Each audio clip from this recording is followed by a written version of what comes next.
대체 가난은 어디에서부터 시작되는 걸까요? 저는 이게 늘 궁금했어요. 우리 아버지 어머니는 대체 언제부터 이렇게 힘들게 사셨을까? 태어났을 때부터 늘 가난히 함께 하셨을까? 아니면 두 분은 혹시 잘 사는 집 자녀들인데 집안에서 반대하는 결혼을 해서 이렇게 힘들게 사는 걸까? 저는 항상 궁금했어요. 부모님은 우리에게 가난을 물려줄 생각이신 걸까? 아니면 우리 자식들에게만큼은 이 가난을 물려주지 않기 위해 어떤 노력을 하고 계시는 걸까? 누나, 나 배고파. 그래, 배는 고프지. 밥 먹어야 살지. 그래, 조금만 기다려. 누나가 밥 차려줄게. 저는 첫째이고 저에게 밥을 달라고 한 동생은 넷째. 저에겐 세 번째 동생이에요. 저는 남동생만 3명이 있어요. 그러니까 저희는 사남매이고 저는 장녀입니다. 부모님은 늘 바쁘셨어요. 그런데 바쁘기만 하셨지 이 바쁜 게 수입으로 연결되진 않았어요. 한식집을 하셨다가 분식집을 하셨다가 또 어떤 때는 닭을 튀겨서 팔기도 하시고 음식의 종류만 바꿔 꾸준히 음식점을 하셨지만 잘 되진 않았습니다. 저와 동생들은 부모님이 하시는 음식점에서 남은 음식들을 먹으며 지냈죠. 누나, 오늘도 멸치야? 엄마가 계속 멸치볶음만 가져오시네. 지겨워도 어쩔 수 없지 뭐. 이거라도 먹을 수 있는 게 어디니? 그냥 감사하다 생각하고 먹자. 누나는 맛있어? 우리가 언제 밥을 맛으로 먹었니? 그냥 밥 때 되니까 먹어야 하니까 먹는 거지. 지난번에 누나가 해줬던 김치볶음밥 맛있었는데 그거 또 해주면 안 돼? 보리밥만 먹는 거 지겨워. 일주일에 한 번도 많다. 우리 김치는 옆집 할머니가 항상 많이 가져다 주시니까 김치로 할 수 있는 요리는 많이 해 먹어보자. 응? 알았어. 그러면 내일은 누나가 김치찌개 끓여줄게. 우와, 우리 누나가 최고다! 사실 요리 솜씨는 부모님보다 제가 더 좋았어요. 동생들 밥 차려주다가 알게 된 사실인데 동생들이 어머니가 해주시는 반찬보다 제가 해주는 게 훨씬 맛있다고 하더라고요. 그래서 동생들은 차라리 누나가 음식 장사를 하면 더 장사가 잘 될 것 같다고, 차라리 부모님은 다른 사업을 하시고 음식점은 누나한테 물려주라는 얘기를 항상 했었죠.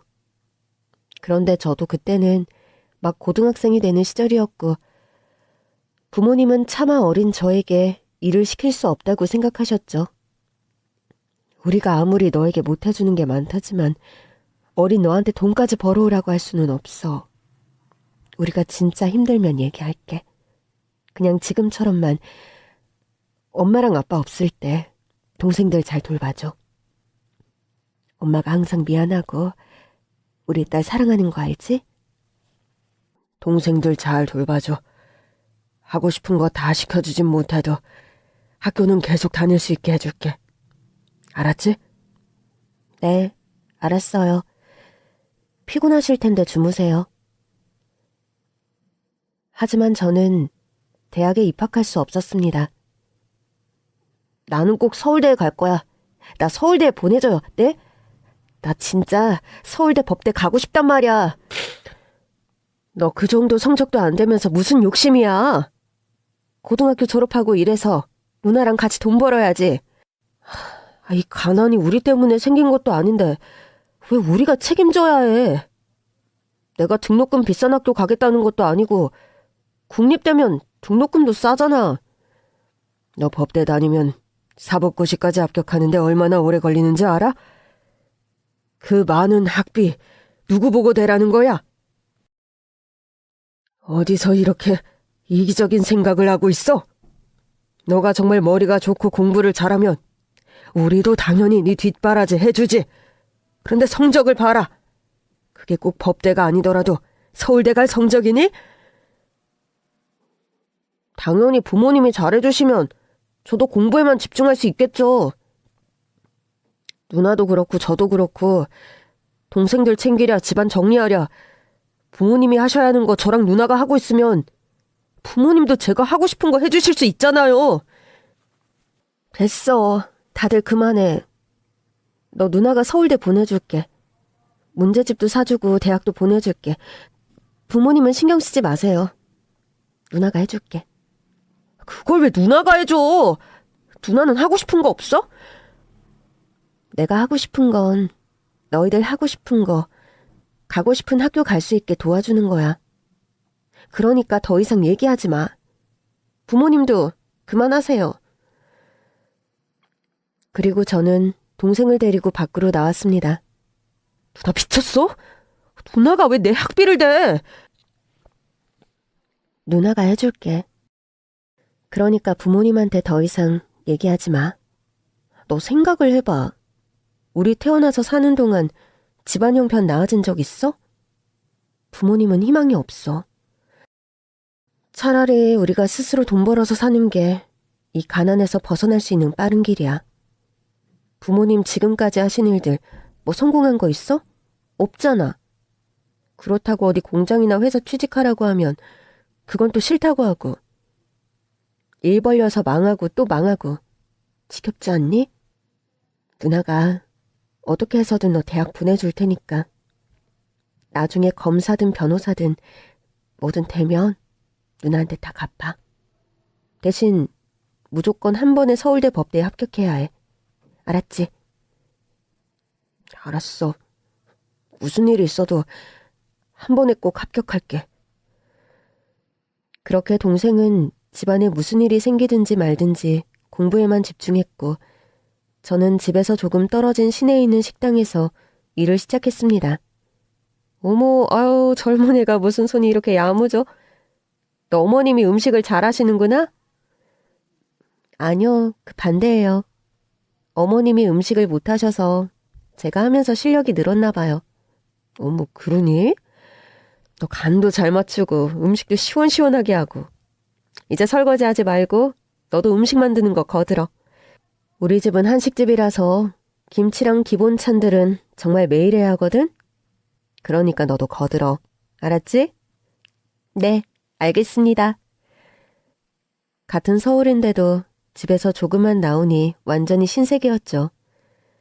여기에 이렇게 맛있는 음식들이 많이 있는데 부모님들이 하셨던 식당이 잘 됐을 리가 없죠. 음식 맛이 좋았으면 모를까. 어머니도 그렇고 아버지도 그렇고 그렇게 음식 솜씨가 좋진 않으셨거든요. 저는 당시 달걀에 푹 빠져 있었어요. 달걀 프라이, 달걀찜, 달걀국 등 달걀로 할 수 있는 음식을 많이 개발하고 싶었죠. 음식점에서 일하면서 달걀 납품하는 사장님과 친해졌거든요. 그리고 얼마 뒤 남동생은 정말 서울대 법대에 합격했고 저는 일하면서 모은 돈을 동생 입학금과 등록금으로 모두 넘겨줬습니다. 다 누나 덕분이야. 더 열심히 공부해서 빨리 검사 될게. 알았어. 축하해. 그렇게 동생 등록금, 제 생활비를 벌기 위해 일만 하길 3년. 저에게도 기회가 찾아왔습니다. 현정 씨, 내가 사정이 있어서 가게 문을 닫아야 할 것 같아. 네? 그런데 우리 단골 손님도 너무 많고 현정 씨 음식 솜씨도 너무 아까워서 혹시 괜찮다면 현정 씨가 우리 가게 인수해서 한번 해볼래? 네? 제가요? 그래, 어렵지 않아. 옆에서 내가 일하는 거 많이 지켜봤잖아. 어때? 괜찮지? 할만하겠지? 아니요, 저 무서워요, 사장님. 무서울 게 뭐가 있어. 할 수 있어. 아마 현정 씨 대출도 나올 거야. 나랑 같이 은행 가서 알아보자. 그렇게 얼떨결에 저는 사장이 되었고 부잣집 사장님들이 많이 사는 성북동에서 살아남기 위해 부단히도 노력했습니다. 우선 첫 번째, 요일별로 메뉴를 고정했어요. 월요일은 어떤 메뉴, 화요일은 어떤 메뉴. 그래서 손님들이 가게에 들어왔을 때 메뉴 고민 없이, 그리고 우리 직원들도 손님 인원수에 맞게만 음식을 내기만 하면 되니까 서로 편하고 또 요일별로 다른 메뉴로 해서 원하는 음식이 나올 때 찾아오시기도 하고 한 끼 든든하게 먹고 싶은 분들도 많이 찾아와 전에 사장님이 했을 때보다 훨씬 장사가 잘 됐습니다. 그리고 어머, 사모님 어서 오세요. 오늘 팥죽이 특별 메뉴라길래 먹으러 왔어요. 잘 오셨어요. 안녕하세요. 어서 오세요. 여기 팥죽 2그릇이요? 추우신데 여기 따뜻한 자리 앉으세요. 올 때마다 사장님이 친절하게 해주셔서 참 기분이 좋아요. 물론 음식 맛도 좋고요. 사실 이 여기가 동네 특성상 다들 입맛이 까다로운 분들이 많은데 사장님은 동네 분들은 물론 옆 동네 분들까지 입맛을 사로잡으셨잖아요. 아닙니다. 맛있게 드세요. 딱 봐도 이 동네에 있는 담벼락 높은 집에 사실 것 같은 분위기의 사모님이었어요. 그리고 혼자 오실 때도 있고 이렇게 아드님과 함께 오셔서 항상 맛있게 드시고 가셨었죠. 어떤 날엔 아드님 혼자 와서 식사하고 갈 때도 많았어요. 오늘은 혼자 오셨네요? 네, 일이 늦게 끝났는데 집안일 해주시는 분은 이미 퇴근했고 조용한 집에 들어가서 쉬시는 분들 귀찮게 하기 싫어서 왔어요. 잘하셨어요. 이렇게 식당 있는데 오셔서 드시고 가시면 되죠. 그런데 지금 거의 마감 시간이라 감자조림은 다 떨어졌어요. 대신 달걀찜 했으니까 드셔보세요. 우와, 이거 단골 서비스인가요? 그럼요. 누구나 사장이 될 수 있지만 특히나 사장님은 엄청나게 젊어 보여요. 맞아요. 저 젊은 사장이에요. 손님들이 많이 물어보셔서요. 진짜 사장 맞냐고. 부모님한테 물려받은 식당인지도 많이 물어보고. 저희 부모님은 여러 종류의 식당을 하셨지만 잘 되지 않았거든요. 저는 누굴 닮았는지 음식 솜씨가 좋아서 전에 계셨던 사장님이 저를 예쁘게 봐주셨어요. 그리고 사정 때문에 해외로 나가시게 되면서 얼떨결에 제가 맡아서 이렇게 하고 있어요. 정말 대단하네요. 음식도 이렇게 맛있는데 서비스도 좋고 무엇보다 깨끗해서 정말 좋거든요. 어머님이 웬만해선 밖에서 잘 식사를 안 하시는데 여기 음식은 맛도 맛있지만 정갈하다고 좋아하시거든요. 그래서 궁금했어요. 어떤 식당이길래 우리 엄마 입맛과 마음을 사로잡은 걸까? 그랬는데 이렇게 훌륭한 사장님이 있는 식당이었네요. 사실 저는 동생들 학교 보내기 위해 이렇게 열심히 일하고 있는 거거든요. 집이 가난해서요. 그래서 세상이 어떻게 돌아가는지도 모르고 그저 일만 했어요. 그래도 첫째 동생은 서울대 법대 갔고 둘째 동생은 경영학과, 막내 동생은 파일럿 되려고 공부 중이에요. 현정 씨라고 했죠? 요즘 이런 누나가 어딨어요. 동생들이 현정 씨가 이렇게 희생하고 있다는 걸 알아야 할 텐데. 알겠죠. 첫째는 사법고시 준비 중이라 바쁜데 나머지 동생들은 이제 용돈 정도는 벌어서 써요. 저는 공부에 소질이 없는데 동생들은 머리가 좋아서 과외도 하고 따로 일도 하고 그러더라고요. 그건 현정 씨가 공부를 안 해봐서 그래요? 아마 전 못할 거예요. 오늘도 잘 먹었습니다. 네, 조심히 가세요. 그렇게 사모님의 아들만 식당에 찾는 일이 많아졌고 저와 사모님의 아들은 자연스럽게 연인이 됐습니다.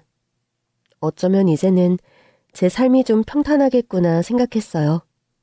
그런데 이게 무슨 일인지. 이 정도면 되겠나? 이게 뭐예요? 뭘 모른 척하고 있어? 이런 식당이 나오는 사람이 우리 애가 회장 아들이라는 거 알고 발 잡히려고 접근한 거 아니야? 무슨 말씀이세요? 전 성환 씨 돈 보고 접근한 게 절대 아닙니다. 그저 우리 식당 음식을 맛있게 먹어주고 그리고 어머님을 닮은 착한 심성을 보고 좋은 만남을 이어가는 거라고요. 시끄러워. 이거나 먹고 떨어져. 그렇게 애인의 아버지는, 그러니까 성환 씨의 아버지는 저에게 돈 봉투를 던지시곤 가게를 나가셨습니다.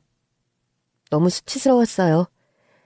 바닥에 널린 10,000원짜리 지폐를 보는데 자괴감이 들더군요.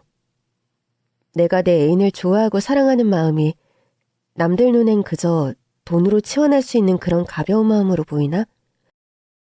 정말 이 세상은 다 돈이면 되는 건가? 그런 생각도 들었습니다. 한동안 식당을 나갈 수 없었어요. 방학한 동생들한테 식당을 맡기고 저는 그저 집에 누워만 있었습니다. 그리고 얼마 후 이렇게 살 수는 없다는 생각이 들더군요. 내가 왜 이렇게 누워서 알아야 하지? 내가 잘못한 것도 아닌데. 며칠 만에 식당에 나가 일을 하니 잡생각도 안 나고 좋더라고요. 그리고 끝날 무렵 사모님, 그러니까 성환 씨의 어머님이 찾아오셨습니다. 현정 씨, 내가 사과할게요. 이 사람이 그렇게 예의가 없는 사람이 아닌데. 어쨌든 현정 씨한테 너무 큰 실수를, 아니, 잘못을 했어요. 미안해요. 저는 괜찮지 않지만 그래도 괜찮습니다. 객관적으로 봐도 제가 성환 씨에 비해 많이 부족하잖아요. 그런 말이 어딨어. 네가 뭐가 부족하니? 넌 나만 믿어. 그리고 괜히 이상한 생각하지 마. 알았지? 그렇게 얼마 후 저는 남자친구인 성환 씨와 함께 집을 찾았고 아버님은 여전히 저를 못마땅해 하시지만 어머님의 압박 아닌 압박으로 결혼에 성공했습니다. 그리고 결혼 후 따로 집을 구하지 않고 시부모님 댁에 합가에 같이 살게 됐어요. 어머님, 저 왔어요. 아주머니, 나 물 한 잔만. 형님, 뭐라고요? 어머, 우리 동서였구나. 추억에 있어서 몰랐네. 여기는 정말 싸가지 없는 제 형님입니다. 남편은 위에 형이 한 명 있는데 아주버님과 결혼한 형님이 엄청난 금수저라나 뭐라나. 형님 부모님이 뭘 하시는지 남편도 잘 모르는 눈치더라고요. 남편도 그냥 형수님 댁 돈이 많은가 봐. 우리 형 매번 형수님 사랑해서 결혼한 거지. 절대 돈 때문에 결혼한 거 아니라고 하는데 내가 봤을 땐 돈이 크다고 봐. 저는 어렸을 때부터 식당에서 일을 하느라 세상 물정 모르고 자랐어요. 그리고 돈 많은 부잣집 얘기는 저에겐 저 머나먼 별나라 얘기였는데 부자들이 저런 인성을 갖고 있다면 돈은 굳이 많을 필요가 없다는 생각을 했습니다. 동서, 이 집안엔 위계질서란 게 있는 거야. 동서는 근본 없는 집안에서 태어나 잘 모르겠지만. 뭐? 이제라도 배우면 되는 거 아니겠어?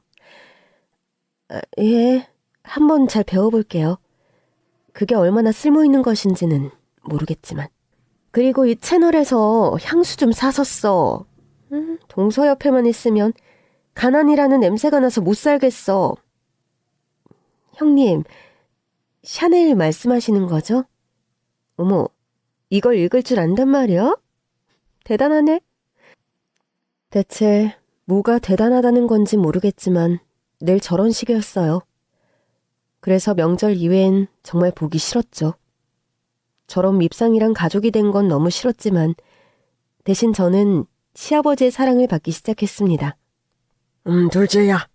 오늘 아주 국이 시원하니 맛있더구나. 가게에서도 늘 음식할 텐데 집에서도 음식하느라 힘들지 않니? 괜찮아요, 아버님. 일해주시는 분, 밥해주시는 분들 다 있는데 저렇게 아침은 본인이 차리겠다고 고집을 부려서 밥해주시는 분 일을 뺏었어. 우리 며느리만 괜찮다면 나는 계속 우리 둘째 며느리가 해주는 밥 먹고 싶은데 어떠냐, 아가야? 저는 좋아요. 아버님께서 맛있게 드셔주시면 저는 정말 영광이죠. 매일 맛있는 아침 차려드릴게요. 사실 식당만 아니면 저녁도 제가 차려드리고 싶은데 그럴 수가 없어서. 대신 아침 정말 든든하게 차려드릴 자신 있습니다. 오냐, 나도 우리 직원들한테 자랑해야겠구나. 우리 둘째 며느리가 이렇게 든든하고 맛있는 아침을 매일 차려줘서 아주 맛있게 먹고 나온다고 말이다. 정말 고맙다, 현정아. 아니에요, 아버님. 식기 전에 얼른 드세요. 그날은 아버님이 처음으로 제 이름을 딸처럼 불러주신 날이었어요. 처음 신혼여행을 다녀와서 집에 들어왔을 때 거실에서 신문을 보고 계셨던 시아버지께서는 저와 남편을 보자마자 잘 다녀왔냐는 인사도 없이 쳐다보기만 하시고 방으로 들어가셨어요. 그렇게 일주일, 한 달, 저는 매일 아침 식사를 차렸고 일을 핑계로 게으름 며느리가 되고 싶지 않아서 더 열심히 집안일을 했어요. 그리고 일이 많아 늦게 집으로 돌아온 날 시아버지께서 저를 기다리고 계셨습니다. 늦었구나. 아버님, 왜 안 주무시고 나와 계세요? 피곤하실 텐데. 따뜻한 차 끓여드릴까요? 됐다. 앉아라. 네, 아버님. 너는 내가 불편하고 싫지 않니? 네? 아버님이요? 아니요. 너는 처음 내가 찾아갔을 때랑 지금이랑 변한 게 없어.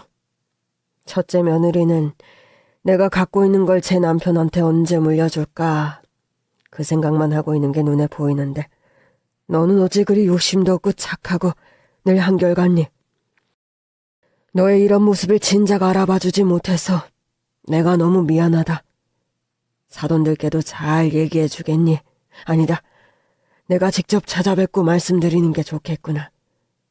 이렇게 훌륭한 딸을 우리 아들과 결혼할 수 있게 허락해주셔서 정말 감사하다고 말이다.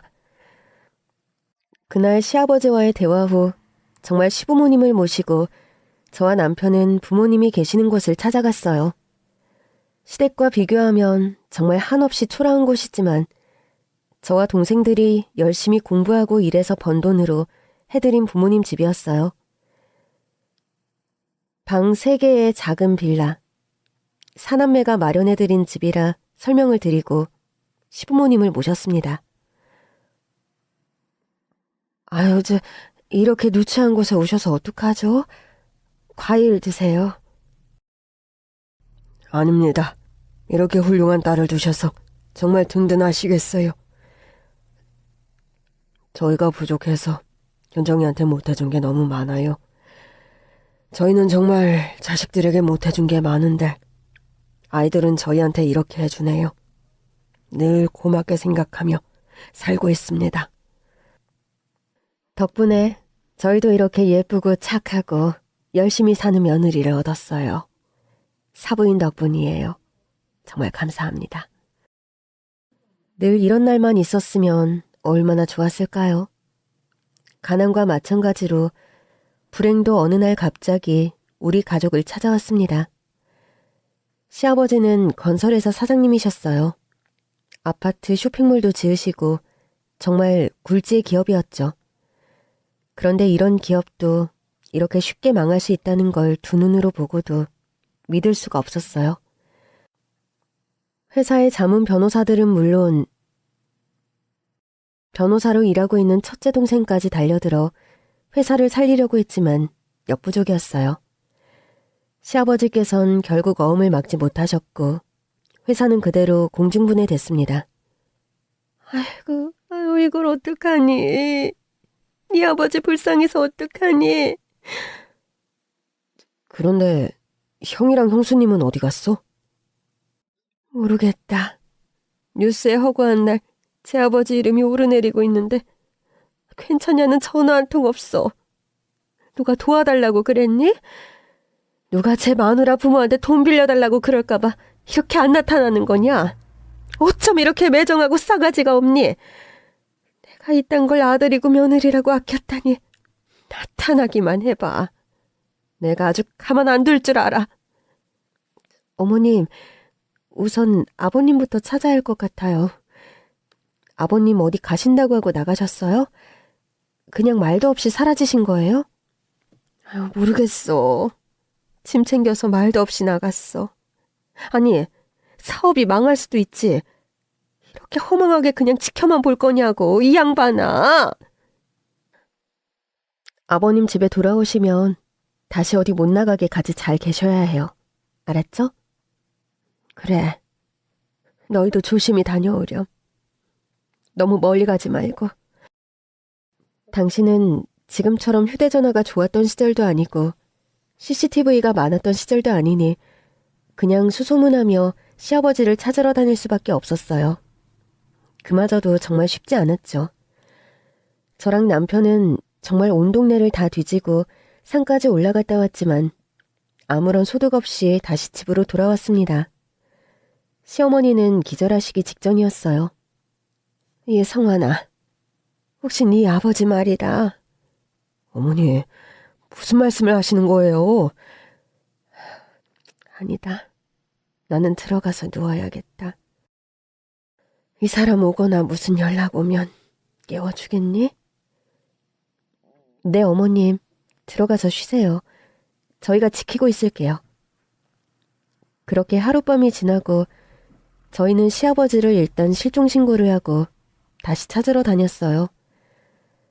그리고 그날 저녁 경찰서에서 걸려온 전화는 정말 생각하기 싫은 최악의 일을 설명하고 있었습니다. 아이고, 이 양반아. 사업이 뭐라고 이렇게 허망하게 가. 다시 일어설 수 있었잖아. 이렇게 그냥 가면 나는 어쩌라고, 여보. 그래도 장례식장엔 나타났네요. 형님, 아주버님. 아, 지금 이런 상황에서 동서는 그렇게 비꼬고 싶어? 형님이 생각하는 이 자리는 어떤 자리인데요? 무슨 자리라고 생각하고 오셨냐고요? 재수씨, 우리 아버지 사진 앞에서 큰 소리 내지 마. 아버지는 돌아가실 때까지 재수씨 싫어했어. 알긴 알아? 글쎄요, 처음 듣는 얘기네요. 집에 오셨어야 이 집 분위기가 어떻게 바뀌었는지 아시죠? 집에서 일하시는 분들 붙잡고 물어보세요. 정말 아버님이 돌아가시기 전까지 저를 미워했는지 안 그랬는지. 그렇게 장례를 치르고 변호사 입회하에 시아버지께서 남기신 마지막 유언과 편지를 읽는 시간이 왔습니다. 그러면 읽겠습니다. 나는 더 이상 이 세상을 살아갈 힘이 없다. 기운도 없고 그저 가기 전 마지막에 가족들에게 너무 안 좋은 모습만 보여주고 짐만 안기고 가는 것 같아서 너무 미안하구나. 특히 우리 둘째 며느리가 매일 아침 끓여주던 시원한 북엇국이 생각나. 쉽게 발길이 떨어지지 않는다. 그냥 미안하구나. 그리고 여보, 평생 내 뒷바라지 하느라 정말 고생 많았어. 그런데 이렇게 끝까지 나는 당신을 고생만 시키고 가서 미안해. 마지막으로 당신 얼굴을 보면 내 다짐이 흔들릴까? 그렇게 매정하게 나왔어. 당신은 내 삶의 유일한 빛, 그리고 첫사랑이야. 그동안 내 곁을 지키느라 정말 고생 많았어. 고마워. 미안해. 그리고 사랑해. 이상입니다. 그게 다야? 아들들한텐 한마디도 안 남겼다고? 가만히 있어요.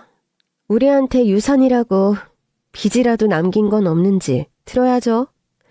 정말 저 입을 갖고 있는 손수건으로 틀어막아 버릴까 하다가 참았습니다. 아버님, 우리한테 빚 남기신 거 없어요. 볼일 끝났으면 가세요. 시아버지가 돌아가시고 원래 살던 집보다 조금 작은 집으로 이사하고 저희 가게는 직원들한테 떠맡기고 시어머님 곁을 지켰습니다. 그런데 시어머님 건강이 점점 안 좋아지시는 거예요. 그렇게 병원을 가자고 해도 말을 안 들으시더니 결국 새벽에 물 드시러 나오셨다가 쓰러지셨습니다. 급히 응급실을 찾아 검사 결과를 들은 저는 그 자리에서 주저앉았습니다. 우리 어머님 불쌍해서 어떡해, 여보. 어머님이 암이라니, 그것도 말기암. 이게 말이 돼? 왜 우리 아버님 어머님한테만 이런 불행이 찾아오는 거야? 노크도 없이 불쑥 찾아온 불행은 가족 전부를 들쑤셨고 어머님은 아버님을 따라갈 거라며 치료까지 거부하셨습니다. 어쩔 수 없이 가족이 모여 대책회의를 열었죠. 아무리 그래도 어머님 치료 받으셔야 해요. 어머님 시한부인데 굳이 치료받을 필요가 있을까? 말 조심하세요. 형수님 부모님이 이렇게 아프셔도 그렇게 말할 수 있어요? 네? 이게 어디서 형수님한테 대들어? 돌아가신 아버님한테 한마디도 못 들은 분은 입 다물고 계세요. 솔직하게 말할게요. 오늘 이 자리는 회의가 아니라 저희가 어떻게 어머님을 모실 건지 통보하려고 부른 거예요. 어머님은 돌아가실 때까지 저희가 모실 거예요. 저희는 어떤 방법을 동원해서라도 어머님 치료받게 할 거예요. 반대하실 거예요? 아까 말 들어보면 반대하실 것 같은데. 나중에 이러쿵 저러쿵 뭐 치료가 잘못됐니 어쨌니 이런 말 하지 마시고 지금 확실하게 말하세요. 에이 진짜 엄마가 돈이 있길래 뭐가 있어. 다 필요 없고 알아서 하세요. 재수씨 어차피 시한부면 길어봤자 6개월 아니야? 여보 가자. 어디 잘해보세요. 동서 식당에서 번 돈으론 어머님 치료 택도 없을걸? 여보 나 화장실 좀 잠깐 다녀올게. 그럼 셋이 손잡고 잘 사세요. 그렇게 아주버님과 형님이 돌아가고 저녁 시간. 아무리 어머님을 찾아도 보이지 않는 거예요. 저와 남편은 완전히 패닉 상태였어요. 이미 아버님이 돌아가시기 전 같은 상황을 경험했기에 공포가 온몸을 덮쳐왔죠. 그리고 어머님을 찾은 곳은 동네 파출소였습니다. 어머니, 왜 여기 계세요? 감사합니다, 경찰관님. 어머님, 이제 집에 가요. 추우시잖아요. 네? 정말 내가 귀찮니? 아니, 무슨 말씀하시는 거세요? 어머님이 뭐가 귀찮아요? 첫째가 그랬어. 어머님, 저는 어머님이 고독사 했으면 좋겠어요. 애들 귀찮게 하지 마시고 조용히 혼자 가세요. 이랬어. 뭐라고요? 내가 이걸 그냥... 여보, 참아. 엄마 찾았으면 됐어. 나중에 다시 생각해. 어머님, 괜찮아요. 저희는 어머님 돌보는 거 하나도 귀찮지 않아요. 그러니까 집으로 가요. 여기 너무 춥고 불편하잖아요. 네? 속이 부글부글 끓었어요. 뭐라고? 저게 제정신 박힌 며느리가 시어머니께 할 수 있는 말이냐고요. 그냥 빨리 눈을 감으셨으면 좋겠다고 고사 지내는 것과 다름없잖아요. 어떻게 드자비를 해야 반성하고 저런 짓을 안 하려나 생각하면서 오니 벌써 집에 도착했습니다. 어머님, 형님하고 아주버님은 이제 이 집에 올 일 없어요. 그러니까 걱정하지 마시고 푹 쉬세요. 어머님 다음 주부터 이제 치료받으러 다니셔야 하니까 다른 생각은 전혀 하지 마시고 그냥 치료 생각만 하세요. 그때 병원에서 그랬잖아요. 최고의 선생님께서 치료해 주실 거니까 아무 걱정하지 말라고 했잖아요. 어머님, 제가 더 잘할게요. 이제 이렇게 말없이 또 나가지 마세요. 저랑 남편이랑 정말 많이 걱정했어요. 네? 그래, 내가 미안하다. 너희가 걱정할 거란 생각을 못했어. 내가 생각이 짧았어. 이제 안 그러마. 너희도 피곤할 텐데 얼른 쉬어라. 나는 괜찮으니까 걱정하지 말고. 엄마, 나랑 이 사람은 끝까지 엄마 모실 거야. 끝까지 엄마 치료할 거니까 다른 걱정은 하나도 하지 마. 돈, 시간 다 충분하니까 그저 마음 편안하게 먹고 쉬세요. 알았지? 그래, 그러마. 시아버지가 그렇게 가신 건 정말 모두에게 상처였어요. 아주버님이랑 형님은 빼고요. 그저 시아버지께서 물려주실 게 뭐가 있는지, 혹시 시아버지의 빚을 떠안아야 하는지 그 걱정만 했죠. 그리고 여러분도 편지 들으셨죠? 그 어디에도 본인의 첫째 아들에 관한 내용은 전혀 남기지 않으셨잖아요. 시아버지도 다 알고 계셨던 거죠. 이 인간들이 뭘 원하고 뭘 노리는지 말이죠. 그래도 아버님께서 눈을 감을 수 있었던 건 아마 남편과 저 때문 아닐까 생각해요. 마지막까지 저에 대한 믿음을 보여주신 시아버지를 위해서라도 시어머니의 치료 절대 포기할 수 없었습니다. 연세가 있으신 분이 항암 치료를 하는 건 정말 엄청난 체력을 요하는 일이었어요. 저는 식당을 운영하며 틈틈이 시어머니를 모시고 병원을 찾았고 다행히도 처음 병원에 갔을 때보다 조금씩 치료에 차도를 보이기 시작했죠. 어머님, 이거 보세요. 여기 이 부분 깨끗해진 거 보이세요? 어머님 벌써 이만큼 건강해지신 거예요. 그러니? 네, 그럼요. 어머님이 힘드셔도 이렇게 버티면서 치료받으시니까 결과가 좋잖아요. 너무 감사해요, 어머님. 어머님, 뭐 드시고 싶은 거 없으세요? 먹고 싶은 거? 네.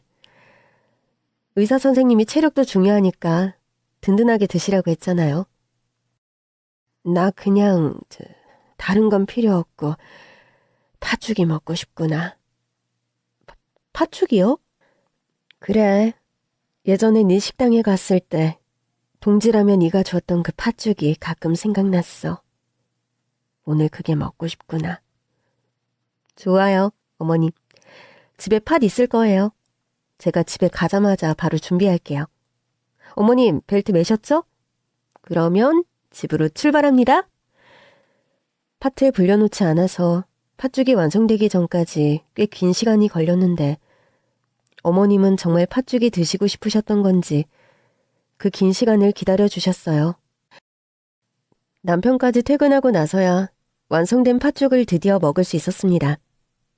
어머님, 입맛에 맞으세요? 그때 먹었던 그 팥죽 맛이 나세요? 팥이 그때 썼던 팥이랑 달라서 어떨지 모르겠어요. 똑같다. 그때 먹었던 팥죽이랑 맛이 똑같아. 정말 맛있구나. 너희도 어서 들어라. 나는 속이 뜨뜻해지는 게 너무 좋다. 어머님, 다 말씀하세요. 다 해드릴게요. 정말이에요. 그러니까 드시고 싶은 거 매일 얘기하세요. 이 사람이 다 만들어줄 거예요. 이 사람이 못하는 음식이면 제가 전국 팔도를 다 뒤져서라도 구해올게요. 그러니까 드시고 싶은 거, 필요한 거, 하고 싶은 거 다 말씀하세요. 속으로만 생각하지 마시고요. 맞아요, 어머님. 그러다 어머님도 속병 나시면 진짜 큰일 나요. 이렇게 계속 치료 효과 좋으면 어머님 저희랑 진짜 오래오래 함께 사실 수 있어요.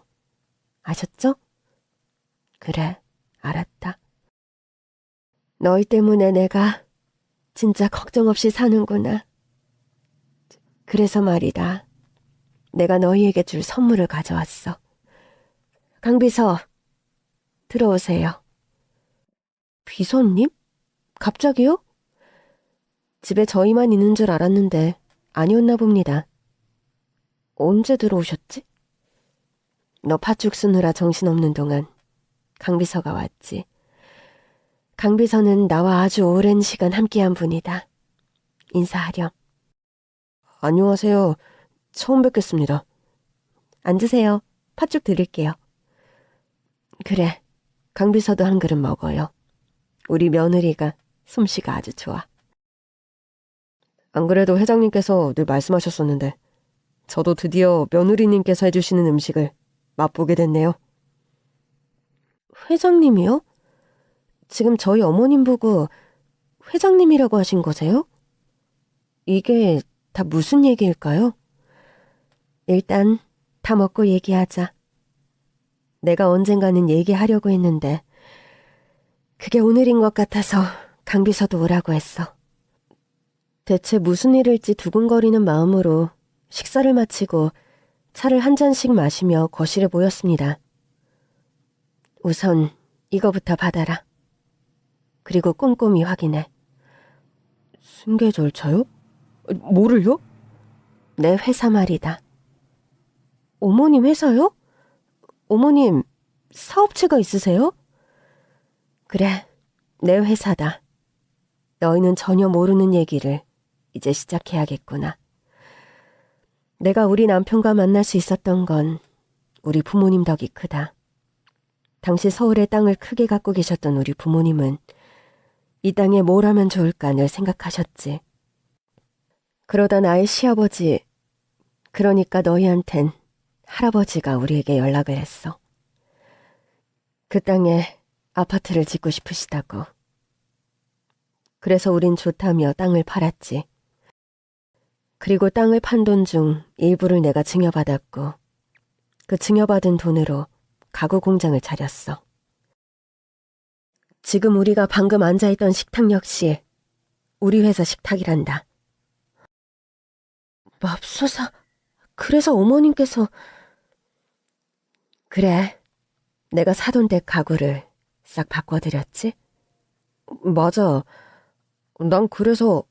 아니, 장인어른이랑 장모님 쓰시는 가구들도 다 좋은데 우리 엄마는 왜 자꾸 바꿔드리겠다고 하지 생각했었는데 그게 엄마 회사 가구였어요? 그런데 어떻게 그렇게 감쪽같이 우리한테 말도 안 할 수가 있어요? 네 형이 알아봐라. 벌써 내 나라 어째라 난리 났겠지. 안 그러니 현정아? 맞아요. 두 분이라면 그러고도 남죠. 그래서 이제 이 회사를 너희에게 넘겨주려고 한다. 왜요, 어머님? 저희한테는 안 주셔도 되는데. 그러면 나 이 세상 떠나면 회사는 어떡하라고? 글쎄, 전문 경영인이 와서 운영하면 되지 않을까요? 그건 나중에 다시 생각해보기로 하시고요. 일단 회사 지분부터 정리해야 할 것 같습니다. 이 지분을 증여받으면 두 분께서 2대 주주가 되시는 겁니다. 맙소사, 주주요? 너 언제까지 식당 장사할 거니? 식당이야말로 이제 다른 사람한테 넘기고 너도 편하게 살아야지. 너 고생한 거 내가 제일 잘하는데. 이건 부탁 아니고 회장으로서 명령이야. 모르겠으면 여기 있는 강 비서한테 물어보거나. 그래, 변호사는 사돈 총각한테 한번 물어보렴. 그러면 다 찬찬히 설명해 줄 거다. 어머님. 현정아, 나는 이제 더 바랄 게 없어. 나는 남편을 잃었고 이젠 내 생명도 거의 빛을 다했단 걸 알아. 그럴 땐 말이다. 이렇게 하나씩 정리하는 게 맞아. 마지막까지 움켜쥐고 있어봤자 아무 소용없어. 그거 다 가지고 가는 것도 아니고 사람이 마지막까지 그렇게 놓지 못하고 있으면 얼마나 추한지 아니? 갈 땐 훌훌 털고 가볍게 가야 해. 나는 그러고 싶어. 너희 평생 행복하게 살고 그것도 돈 걱정 없이 말이다. 그거면 충분해. 그러니까 울지 말고 이거 받아. 응? 어머님, 저는 어머님께 해드린 것도 없는데 이렇게 받기만 해서 너무 죄송해요. 네가 무슨 소리를 하는 거니? 네가 왜 나한테 해준 게 없어? 네가 내 며느리가 돼서 나 얼마나 행복했는 줄 아니? 나는 이 사람이 일하러 나가면 늘 그 큰 집에 혼자 있었어. 아들 둘 있는 거 나가기 바쁘고. 첫째는 너도 봤지? 결혼해서도 찾아오지 않는 거. 그런데 둘째가 우리 현정이랑 결혼하고 나선 집안 분위기부터 바뀌었어. 정말 삭막한 집안에 밝은 빛 한 줄기가 들어온 느낌이었어. 그것뿐이니? 네 일하기도 바쁘면서 꼬박꼬박 나 약 챙기고 병원 함께 가주고. 그게 보통 정성스러운 일이니? 네 부모도 아니고 시부모를 말이다. 누가 너처럼 나를 챙겨주겠니? 이거 그렇게 큰 거 아니야. 그러니까 미안해하지도 말고 부담스러워하지도 말고 받아. 알았지? 우리 둘째 아들도. 엄마, 진짜 고마워요. 더 잘할게요. 나한테 말고 네 아내한테 잘해. 요즘 이런 며느리가 어딨니? 이런 아내가 어딨어? 그렇게 저와 남편은 아무도 몰랐던 시어머니 회사의 주주가 되었습니다. 그리고 이런 소문은 빨리 돌기 마련이죠. 마석가구 공단 회장님이 아들과 며느리한테 회사를 물려주겠다는 소문은 금방 퍼져나가기 시작했고 돈에 민감한 형님네 식구들한테도 이 소식이 들어갔습니다. 어머, 집 건조한 것 좀 봐. 동서, 어머님 기관지도 약하신데 집이 이렇게 건조해서 되겠어? 역시 어머님이랑 저랑 지내셔야 한다니까요. 얘는 뭐 여전히 아는 것도 없고 이렇게 추해서 대체 뭘 어쩌자는 건지. 우리 어머님 그동안 혈색 좋아지신 것 좀 봐. 제가 지어서 보내드린 약 잘 드셨나 보다. 그러니까 이렇게 좋아지셨지. 아, 그 약 말이냐? 그거 우리 보슬이가 다 먹었어. 제 털에 윤기 좀 봐라. 아주 보기 좋지 않니? 그나저나 넌 어쩐 일이니? 나 고독사 했나 안 했나? 확인하러 왔니? 보슬이는 저와 남편과 시어머니가 키웠던 말티즈 강아지입니다. 꽤 오래전 일이지만 보슬이가 무지개 다리를 건너던 날 어찌나 눈물이 나던져. 그렇게 오랜 시간 함께 지낸 강아지가 떠날 때도 슬픈데 저 싹퉁머리 없는 형님은 우리 시어머님께 무려 고독사 하셨으면 좋겠다는 희대의 막말을 남겼죠. 여러분, 제 이야기를 차분하게 들으셨다면 저 아직 저 말한 형님한테 복수 안 했어요? 오늘이 그날임을 알고 전 벼렀던 말들을 쏟아내기 시작했습니다. 형님, 어머니 열 많으셔서 3종류 함부로 드시면 안 되세요. 그런데 저렇게 인삼이 잔뜩 든 약을 보내셨어요? 넌 빠져. 나 어머님이랑 할 얘기 있어서 왔거든? 어머님, 마석가구 공장 큰 거, 그거 왜 어머님 거라고 얘기 안 하셨어요? 그거 완전 노른자 사업인데. 그거 어쩌시려고요? 네? 저랑 이 사람한테 맡기세요, 어머님. 제가 더 크게 키울게요. 요즘은 앤티크 가구가 유행이라 그런 것도 함께 수입해서 팔면 좋을 텐데요? 신경 꺼라. 네 사업도 아닌데 왜 그렇게 관심이 많니? 어머, 제 사업이 아니라뇨? 어머님 사업이 곧 우리 사업이고 이 사람 사업 아니겠어요? 우리 어머님 아무래도 암도 암인데 치매가 오셨나 보네. 뭐라고요? 현정아. 그리고 이미 나는 회장이 아니야. 그러니까요. 그거 다시 지분이나 이런 거 정리하세요. 그게 무슨 애들 사업도 아니고 그렇게 규모가 큰 사업을 어떻게 저런 머저리들한테 넘기실 수가 있어요? 야, 내가 청순한 형님아. 너 지금 우리 보고 머저리라고 했니? 더 떠들어봐. 뭐가 어쩌고 어째? 뭐? 뇌가 청순해? 그게 무슨 말이야? 뇌가 청순하고 백치미가 가득해서 그렇게 분위기 파악을 못하고 떠드냐고. 어머님은 이미 회사 승계 마쳤어. 그리고 그건 우리가 받았고. 그런데 네가 뭔데 와서 다시 해라 잘못됐다 이 난리야? 진짜 정신머리 제대로 박힌 인간이라면 이제 와서 그딴 말 하면 안 되지. 그럼. 네가 사업에 대해서 모른다고 그래? 어머니, 얘네들한테 맡기면 회사 진짜 한 달 안에 망해요. 뭐 얘기 들어보니 형님도 뭐 그렇게 머리가 좋은 것 같지는 않던데요? 최근에 무슨 농기계 전문가? 한테 투자했다가 수억 날렸다면서요? 그것도 아주버님 몰래 투자했다가 다 날려서 그거 막느라 똥줄 탄다던데. 그래서 이렇게 간절하구나? 요즘 현금이 없어서. 그런데 누울 자리 보고 누워야지. 옷에 붙여온 먼지만 우리 집에 떨어지니까 빨리 나가요. 에? 돈을 날리긴 누가 날려? 뚫린 입이라고 함부로 짓거리지 마. 이게 어디서 윗사람한테 예의도 없이 그런 말을 해? 당장 내 앞에서 무릎 꿇어. 이게 아주 눈물이 쏙 빠지게 혼나봐야 형님 무서운 줄 알지? 제대로 교육도 못 받고 가난한 집에서 자란 애가 꼭 이렇게 티가 나요. 예의도 없고 말버릇도 없고. 내가 아주 이 기회에 싹!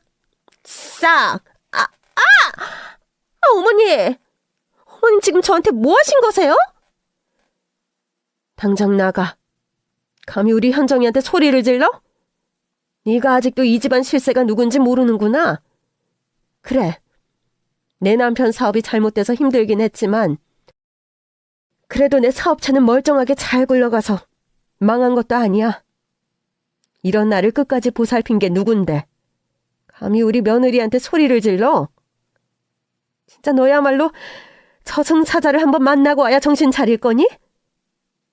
다시는 우리 집에 얼씬도 하지 마라. 네가 거지가 돼서 길에서 굽신거리고 돈을 구걸해도 너 같은 걸 도와줄 일은 절대 없을 거다. 네 남편한테 가서 똑똑히 전해. 뭐해? 우리 집에서 안 나가고. 그렇게 형님은 집에서 쫓겨났습니다. 어머님, 괜찮으세요? 괜찮아. 이 정도 소리친 거 가지고 어떻게 되지 않아. 호들갑 안 떨어도 돼. 저걸 아주 초장에 잡았어야 했는데. 나도 좋은 게 좋은 거다 생각하고 그냥 뒀더니 처난리다. 덜 떨어진 것. 눈치도 없고 주제 파악도 못하고. 지금 이 집안을 움직이는 게 누군지 혼자 알지도 못하면서 뭘 떠들긴 떠들어. 저는 처음에 시어머니께서 엄청 여성스럽고 조용한 분인 줄 알았는데 오래 함께 지내다 보니 정말 불같은 분이시라는 걸 알게 됐어요. 그런데 이런 어머님 성격을 형님이 알 리가 없죠.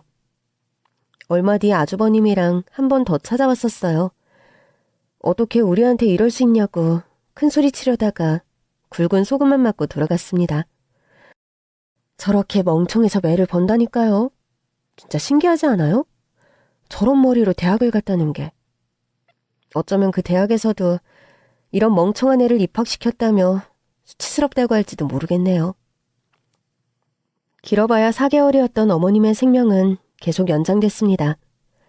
치료도 잘 받으셨고 음식도 잘 드시고 운동도 정말 열심히 하셨어요. 그 마음은 난 무조건 오래 살 거야 이런 마음이 아니라 얼마를 살든 건강하게 살고 싶다는 마음이 크셨죠. 그렇게 9년을 더 살다가 아버님 곁으로 가셨어요. 고통스럽지 않게 편안하게 가셨죠. 가난도 불행도 모두 어느 날 갑자기 찾아와요. 저는 이게 모두에게 공평하게 찾아가는 게 아닌 어떤 사람들에게만 찾아간다고 생각했어요. 그리고 운 없게 그게 저라고 생각했죠. 그런데 보세요. 결국 모든 걸 이겨내고 이렇게 저와 남편은 잘 살고 있습니다. 그러니 여러분도 걱정하지 마세요. 여러분도 여러분에게 찾아온 불행과 고난을 모두 잘 이겨내실 수 있을 거예요. 여러분을 믿으세요. 할 수 있어요. 지금까지 길었던 제 얘기 들어주셔서 정말 감사합니다. 그럼 안녕히 계세요.